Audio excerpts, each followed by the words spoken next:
حکم سلطانی سنتے ہی دربار کے محافظ سپاہی آگے بڑھے اور ابن مرقوم کو کھینچتے ہوئے باہر لے گئے۔ حقیقی مجرم بے نقاب ہو چکے تھے۔ صلاح الدین ایوبی ہمارے قریب آ جاؤ۔ ابن مرقوم کے جاتے ہی سلطان نور الدین محمود زنگی صلاح الدین سے مخاطب ہوئے۔ بخار کی شدت اور بڑھ گئی تھی۔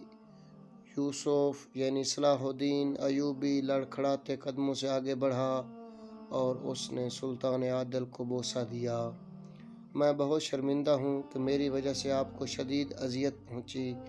یہ کہتے صلاح الدین رو پڑا۔ سلطان نور الدین زنگی نے کھڑے ہو کر یوسف یعنی صلاح الدین ایوبی کو گلے لگایا اور بآواز بلند کہا، ہمیں خوشی ہے کہ تم نے ہمارے اعتبار کو برقرار رکھا۔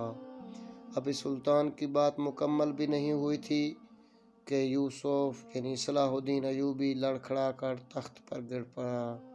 اس وقت سلطان نور الدین زنگی کو احساس ہوا کہ صلاح الدین ایوبی کا جسم بخار سے جل رہا تھا۔ سلطان نور الدین زنگی کے ماہر جاسوسوں نے چند گھنٹوں میں امیر ابن مرقوم اور شاریہ کے متعلق ساری معلومات حاصل کر لی تھی۔ شاریہ ایک ترکی نژاد لڑکی تھی جس کے ماں باپ مر چکے تھے اور وہ ایک جنگ میں امیر ابن مرقوم کے ہاتھ لگ گئی تھی۔ دونوں کو طلاق ثابت ہو چکا تھا۔ پھر سلطان نور الدین زنگی نے شاریہ کو اپنے مخصوص کمرے میں طلب کر کے مزید پوچھ گچھ کی۔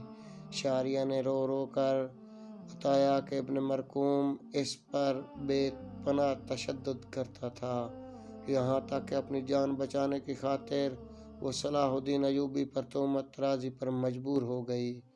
پھر سلطانی حرم سرا کی کنیز خاص نے اس بات کی تصدیق کر دی کہ شاریہ کی پشت پر کوڑوں کے بے شمار نشانات ہیں۔ سلطان نور الدین زنگی نے قاضی ابن ارسون سے مشورہ کیا کہ بہتان طرازی کے جرم میں شاریہ کی کیا سزا ہونی چاہیے۔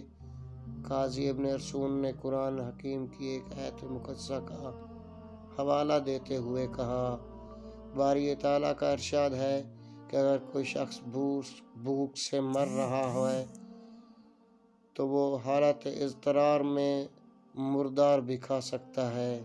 اسی طرح اس کنیز کو بھی اپنی ہلاکت کا اندیشہ تھا، اسی باعث وہ جھوٹ بولنے پر مجبور ہو گئی۔ پھر دوسرے دن سلطان نور الدین زنگی کے حکم پر شام کی طویل و عریض میدان میں ہزاروں انسان جمع ہو گئے۔ یہ حکم اس لیے جاری کیا گیا تھا کہ اہل ایمان اپنی آنکھوں سے ایک بہتان طراز کو دی جانے والی سزا کا منظر دیکھ سکیں۔ پھر امیر ابن مرقوم کو اس طرح میدان میں لایا گیا کہ بھاری زنجیروں کے بوجھ سے اس کے قدم لڑکھڑا رہے تھے۔ بار ندامت سے سر جھکا ہوا تھا اور ذلت و رسوائی کے احساس سے سرخ و سفید چہرہ مسخ ہو گیا تھا۔ پھر شرعی حکم کے مطابق امیر ابن مرقوم کے 80 کوڑے لگائے گئے، یہاں تک کہ وہ لہو لہان ہو کر زمین پر گر پڑا۔ اس عبرتناک منظر کو دیکھ کر شام کے باشندوں کو یقین آ گیا کہ کوئی مجرم سلطان عادل کی دسترس سے دور نہیں، خواہ وہ کوئی با اثر امیر ہی کیوں نہ ہو۔ جب امیر ابن مرقوم زخموں کی سوزش سے کرا رہا تھا تو سلطان نور الدین زنگی اس کے قریب پہنچے اور انتہائی غضبناک لہجے میں کہنے لگے، یہ شریعت کی سزا تھی جو مکمل ہو گئی، مگر اب تیری دوسری سزا باقی ہے۔ پھر جب امیر ابن مرقوم کے زخم بھر گئے تو اسے ایک گدھے پر سوار کر کے پورے شہر میں گھمایا گیا۔ سلطان نور الدین محمود زنگی کے ہر کارے ساتھ ساتھ تھے۔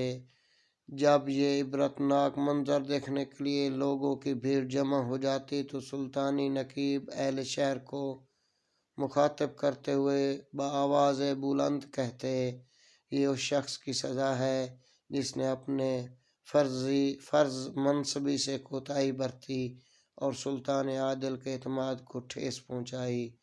اس کے بعد سلطان نور الدین زنگی نے امیر ابن مرکوم کی ساری جاگیر ضبط کر لی اور اسے امارت کے عہدے سے معزول کر دیا۔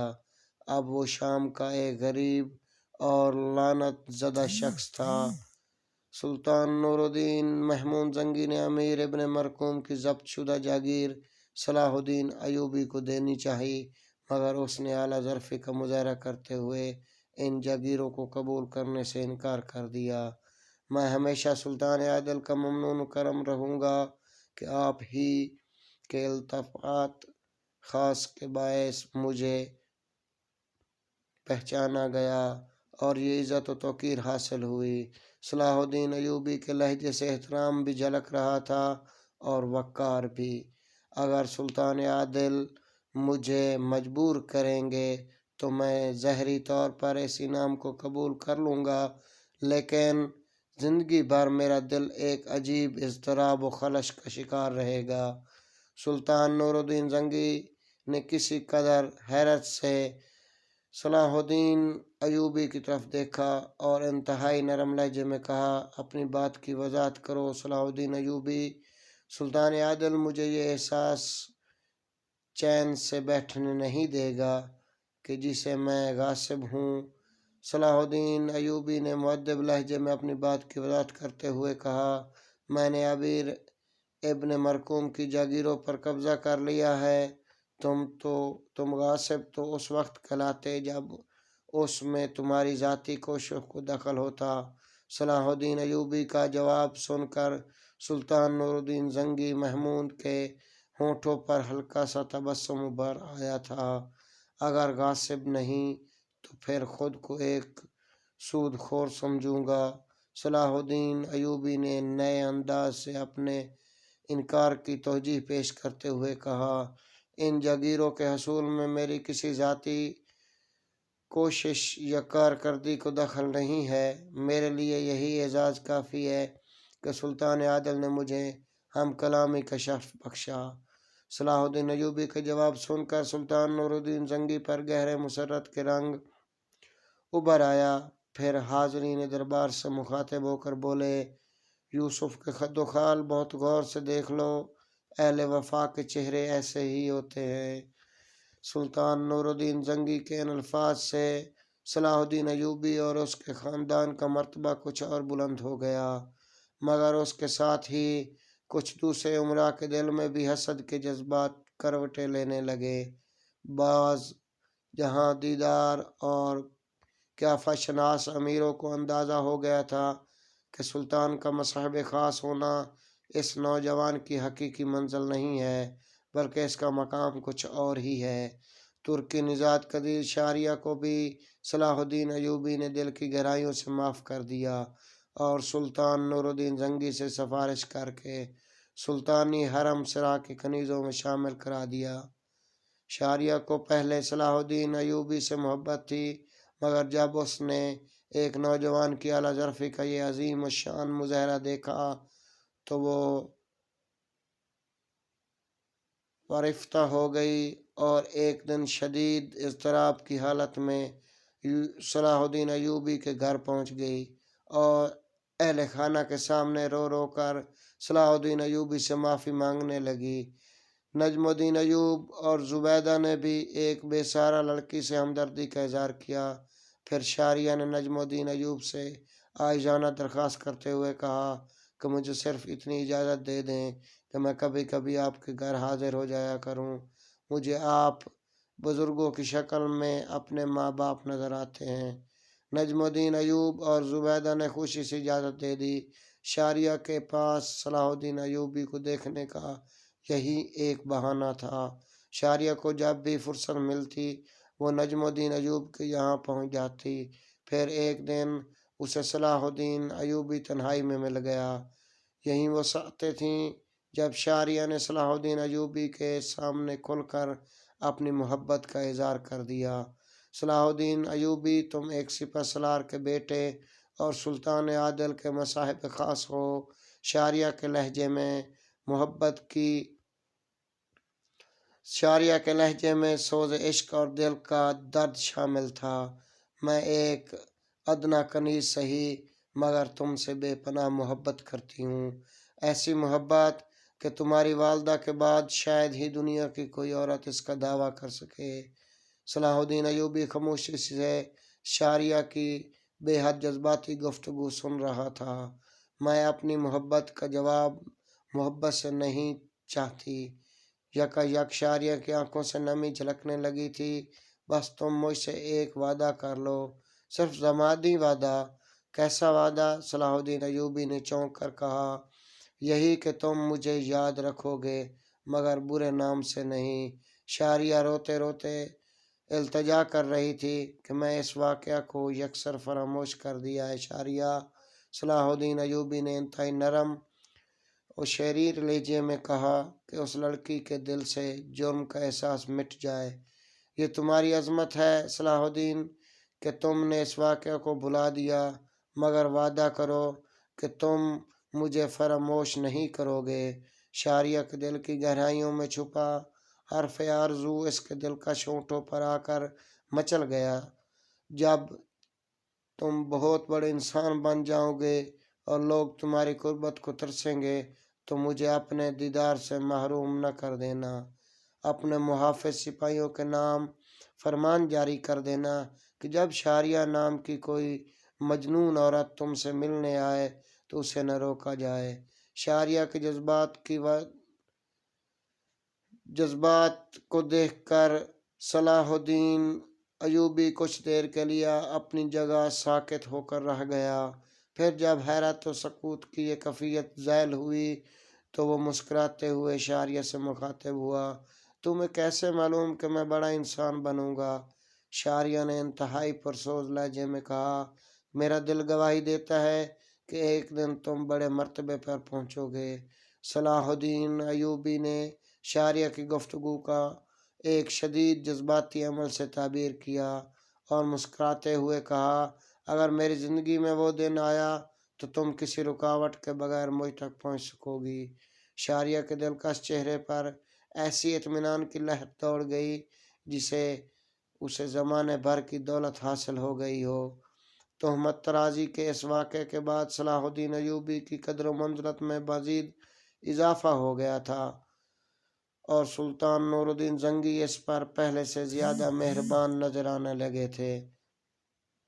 یہ ایک دنیاوی کلیہ ہے کہ جب کسی انسان کو عزت دولت حاصل ہوتی ہے تو اس کے قریبی دوست اور عزیزدار بھی دشمنوں یا حاسدوں کی صف میں کھڑے ہو جاتے ہیں۔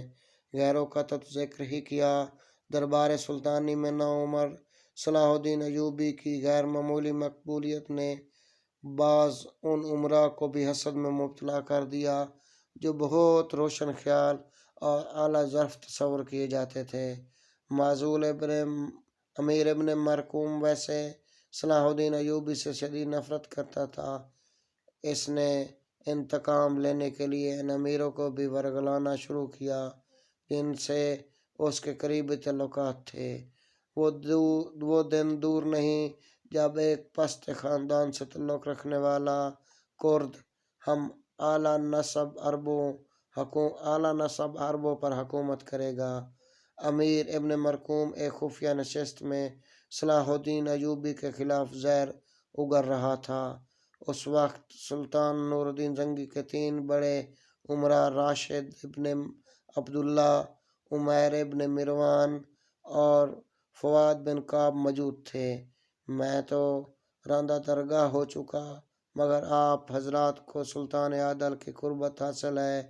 امیر ابن مرکوم کے لہجے سے نجم الدین ایوب اور اس کے خاندان کے لیے شدید نفرت کا اظہار ہو رہا تھا۔ سلطان عادل کو سمجھائیں کہ نجم الدین ایوب اور اسد الدین شیرکوہ پر زیادہ اعتبار نہ کریں۔ وہ اپنے عہد و منصب اور اختیارات سے فائدہ اٹھاتے ہوئے کسی وقت بھی سلطان معظم کی حکومت کا تختہ الٹ سکتے ہیں۔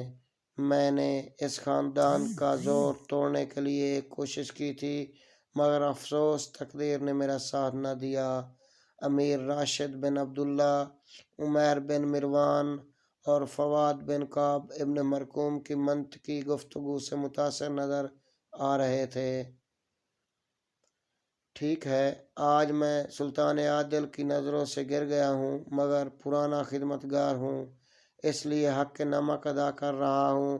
امیر ابن مرقوم کے چہرے سے اداسی جھلکنے لگتی تھی اور وہ فتنہ گر ایک عجیب چال چل رہا تھا۔ میں تم لوگوں کے ساتھ بھی دوستی کا حق ادا کر رہا ہوں، صرف سلطان عادل ہی کے اقتدار کو خطرہ نہیں، تمہاری کرسیاں بھی آنے والے طوفان کی زد میں ہیں۔ تینوں امراء ابن مرقوم کے فریب میں آ گئے تھے۔ آخر اس مسئلے کا حل کیا ہے؟ امیر راشد بن عبداللہ نے ابن مرقوم سے پوچھا۔ ہم خود بھی اس خاندان کے بڑھتے ہوئے اثرات سے خائف ہیں، اس مسئلے کا بس ایک ہی حل ہے۔ امیر ابن مرقوم نے بڑی عیاری سے لب کشائی کی۔ سلطان عادل کو مشورہ دیں کہ بیک وقت دو بھائیوں کے ہاتھ میں فوجوں کی کمان نہیں ہونی چاہیے۔ پہلے اسدالدین شیرکوہ کو سالاری کے عہدے سے ہٹا کر دربار کی چار دیواری تک محدود کر دیا جائے، تاکہ وہ سلطان عادل کی خدمت میں صرف سلام پیش کرتا رہے۔ اسدالدین شیرکوہ کے ہاتھ میں تلوار کا رہنا انتہائی خطرناک بات ہے۔ یہ کہہ کر امیر ابن مرقوم کچھ دیر کے لیے خاموش ہو گیا اور تینوں امراء کے چہروں کا جائزہ لینے لگا۔ امیر ابن مرقوم کے دلائل اور چرب زبانی نے اپنا کام دکھا دیا تھا۔ سردار عمیر بن مروان نے اس کی تائید کرتے ہوئے کہا، اسدالدین شیرکوہ کو بہت جنگجو انسان ہے، ہر وقت کبر و غضب کا مجسمہ نظر آتا ہے۔ امیر ابن مرقوم نے لوہا گرم پا کر ایک اور بھرپور ضرب لگائی۔ اسدالدین شیرکوہ جنگجو ہی نہیں، ایک نہایت شاطر انسان بھی ہے۔ اپنے بڑے بھائی نجم الدین ایوب سے زیادہ خطرناک، اسے سالاری کے منصب سے ہٹانے کے بعد کسی دوسرے موقع پر نجم الدین ایوب کے ہاتھ سے بھی تلوار لے کر اسے دربار میں بٹھا دیا جائے، اس طرح زنگی خاندان کا اقتدار بھی محفوظ ہو جائے گا اور آپ حضرات کی کرسیاں بھی۔ پھر تینوں امراء ابن مرقوم سے وعدہ کر کے اٹھے کہ وہ عنقریب اس خاندان سے نجات حاصل کر لیں گے۔ جی ناظرین، امید ہے کہ ہماری ویڈیو آپ کو پسند آئے گی۔ ویڈیو کو لائک، کومنٹس ضرور کر دینا اور چینل کو سبسکرائب کر دینا تاکہ ہماری ہر آنے والی ویڈیو آپ تک پہنچتی رہے۔